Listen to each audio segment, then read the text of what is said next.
Hello friends, സാന്ത്വനത്തിലേക്ക് എല്ലാവർക്കും സ്വാഗതം. അങ്ങനെ ധർമ്മൻ ബാലനോട് പറയുന്നുണ്ട്, ആ ഹോട്ടലിൽ ജോലി ചെയ്തിരുന്ന ആ പെൺകൊച്ചിനെ നമുക്ക് കല്യാണത്തിന് വിളിക്കണം. വിളിച്ചാൽ മാത്രം പോരാ, എനിക്ക് കിട്ടുന്ന സമ്മാനങ്ങളും പൈസയും ഒക്കെ ആ കുട്ടിയെ ഏൽപ്പിക്കണമെന്നാണ് എൻ്റെ ആഗ്രഹം. അതിൻ്റെ അമ്മയ്ക്ക് ചികിത്സയ്ക്കാവുമല്ലോ, അതിൻ്റെ കുടുംബം രക്ഷപ്പെടുമല്ലോ എന്നൊക്കെ ഇങ്ങനെ പറയുക കേട്ടോ.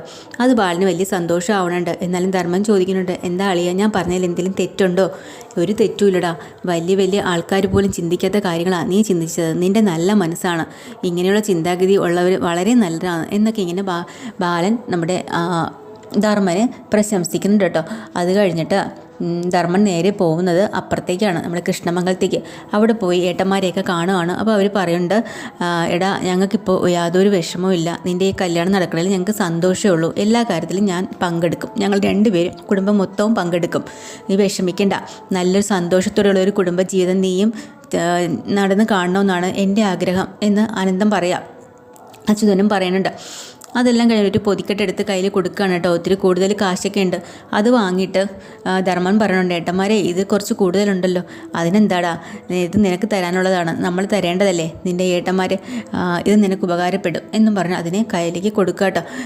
അതുമാത്രമല്ല, നമുക്കൊരു പശ്ചാത്താപവും കൂടെ ഉണ്ട്. ആദ്യം നിൻ്റെ വിവാഹം ഞങ്ങളായിട്ട് മുടക്കിയില്ലേ, അതും കൂടെ ഉണ്ട്, അതുകൊണ്ട് ഇരിക്കട്ടെ എന്നും പറഞ്ഞ് കൊടുക്കുകയാണ്. അങ്ങനെ എല്ലാവരുടെ അടുത്തും വന്ന് അമ്മയെ കെട്ടിപ്പിടിക്കാണ്ട് കേട്ടോ. അമ്മയ്ക്ക് ഭയങ്കര സന്തോഷത്തോടു കൂടി നന്ദിതയോടും അതുപോലെ തന്നെ രാജശ്രീയോടൊക്കെ വന്ന് പറയുന്നുണ്ട്, ഏട്ടത്തിമാരെ എല്ലാവരും വരണം, ഞങ്ങളുടെ അനിയൻ്റെ കല്യാണത്തിലേ ഞങ്ങളുടെ എല്ലാവരും ഇവിടെ ഉണ്ടാവും, നീ വിഷമിക്കണ്ട എന്നൊക്കെ പറയണ്ട കേട്ടോ. അതെല്ലാം കഴിഞ്ഞിട്ട് നേരെ നമ്മുടെ വീട്ടിനകത്താണെങ്കിൽ എല്ലാവരും കൂടെ കല്യാണത്തിനുള്ള ഒരുക്കങ്ങളിലാണ്, ചർച്ച ചെയ്തുകൊണ്ടിരിക്കുക കേട്ടോ. എന്ത് വേണം ഏത് വേണം എന്നൊക്കെ പറഞ്ഞിട്ട്. അപ്പോൾ പെട്ടെന്ന് അവർ പറയുന്നുണ്ട്, കല്യാണത്തിന് വേണ്ടി തലേദിവസം സംഗീത പ്രോഗ്രാം ഉണ്ടല്ലോ, അതിന് വേണ്ടിയിട്ട് ഏത് ഡ്രസ് കോഡാണ് എടുക്കേണ്ടതെന്ന് ചിന്തിക്കുകയാണ്. അപ്പോൾ എല്ലാവരും പറയും, ഈ വീട്ടിലെ മൂത്ത മരുമകളെന്ന് പറയുന്നത് ദേവി ചേച്ചിയാണ്, ദേവി എടുത്ത് തന്നെ പറയട്ടെ നമ്മൾ ഏത് കളർ ഡ്രസ്സ് അന്ന് ഇടണമെന്ന്. ദേവി പറയണം, അയ്യോ എനിക്ക് ഈ കളർ സെൻസൊന്നും ഇല്ല, അതുകൊണ്ട് എനിക്കറിയില്ല.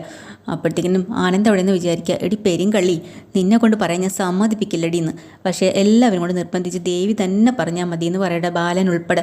അവസാനം ദേവി ഒരെണ്ണം പറയാൻ പോടുന്നു, ആനന്ദം കയറി അങ്ങ് പറയാം, നീ അങ്ങനെ ഇപ്പോൾ പറയണ്ടെന്ന് പറഞ്ഞ്. രണ്ടുപേരും പറയണം ഒരേ കളറാട്ടോ, റെഡ് ചില്ലിന്ന്.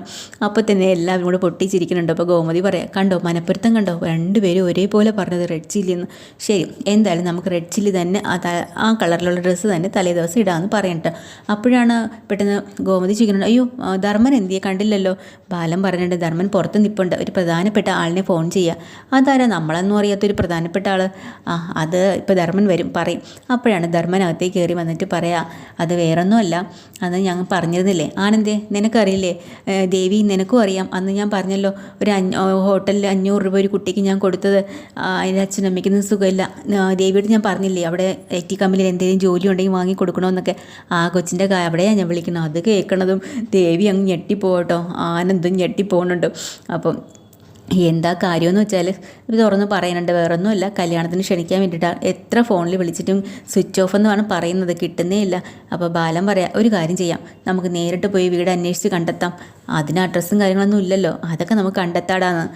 അപ്പോൾ ദേവി ഇവിടെ കുടുങ്ങിപ്പോയി, അതുപോലെ തന്നെ ആനന്ദും. എന്നിട്ടാണെങ്കിൽ ദേവിയോട് പെട്ടെന്ന് തന്നെ എന്നിട്ട് ആ ദേവിക്കൊക്കെ തന്നെ എല്ലാവരും പറയേണ്ട. അതുമാത്രമല്ല, ധർമ്മൻ നല്ലൊരു പ്രവൃത്തി ചെയ്യാൻ പോവാണ്. കല്യാണത്തിന് ധർമ്മന് കിട്ടുന്ന സ്വർണ്ണവും പണവും എല്ലാം ആ കുട്ടിക്ക് ദാനം ചെയ്യാമെന്നാണ് വിചാരിച്ചിരിക്കുന്നതെന്ന്. അത് കേൾക്കുമ്പോൾ എല്ലാവർക്കും സന്തോഷമായി കേട്ടോ. അങ്ങനെ ദേവി ആകെ കൺഫ്യൂഷനിലായി, സങ്കടത്തോടു കൂടി മാറി നിന്ന് അച്ഛനെ അമ്മയെ ഫോൺ വിളിച്ച് പറയാട്ടെ, എല്ലാം തകടം അറിയുക, ആരും ഒന്നും അറിയില്ലെന്ന് നിങ്ങൾ ഒളിപ്പിച്ച് വെച്ച രഹസ്യങ്ങളെല്ലാം അറിയാൻ പോവുക. അതെന്താടി ദേവി നീ അങ്ങനെ പറയണത്? ആനന്ദ് ആരോടും ഒന്നും പറയില്ല എന്ന് പറഞ്ഞിട്ടല്ലേ ഇവിടുന്ന് പോയത്? അതൊക്കെ ശരി തന്നെ, പക്ഷെ ആനന്ദേട്ടൻ മറച്ചു വെച്ചിട്ടുണ്ടെങ്കിലും അത് ദൈവം എന്ന് പറയുന്ന ഒരാൾ മേളിലുണ്ട്, പുറത്തു കൊണ്ടുവരും എല്ലാം. അതെങ്ങനെയാണ്? എങ്ങനെയെന്നോ, ധർമ്മൻ മാമൻ്റെ വിവാഹം നടക്കാൻ പോവാ, ആ മനുഷ്യൻ്റെ കല്യാണത്തിന് കിട്ടുന്ന സ്വർണ്ണങ്ങളും മറ്റുള്ള പണങ്ങളൊക്കെ ആ ഹോട്ടലിൽ ജോലി നിന്നില്ലേ, അവിടുത്തെ ഒരു പാവപ്പെട്ട കൊച്ചിന് കൊടുക്കാൻ വേണ്ടി ഇരിക്കുക.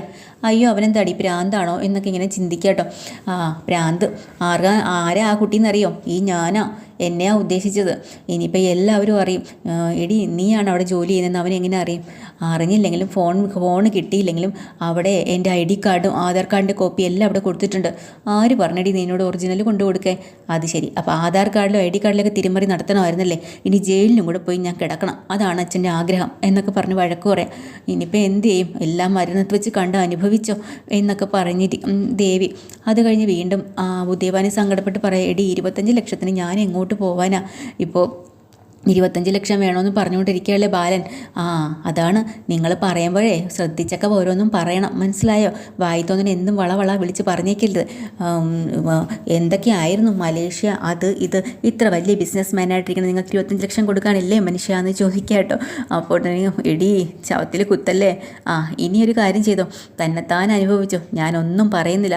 എവിടെ നിങ്ങൾ 25 ലക്ഷം രൂപ ഉണ്ടായിക്കൊണ്ട് ബാലന് കൊടുക്ക്, അല്ലെങ്കിൽ ശരിയാകത്തില്ല. ഇടി ഞാൻ വിചാരിച്ചു എങ്ങനെയാണ് 25 ലക്ഷം ഉണ്ടാകും, അതൊന്നും എനിക്കറിയണ്ട, നമ്മുടെ മോളുടെ ജീവിതമാണ് നമുക്ക് വലുത്. എടാ എനിക്കൊരു സംശയമുണ്ട്, ബാലൻ എന്തൊക്കെയോ അറിഞ്ഞിട്ടാണോ ഇങ്ങനെ പറയണത്?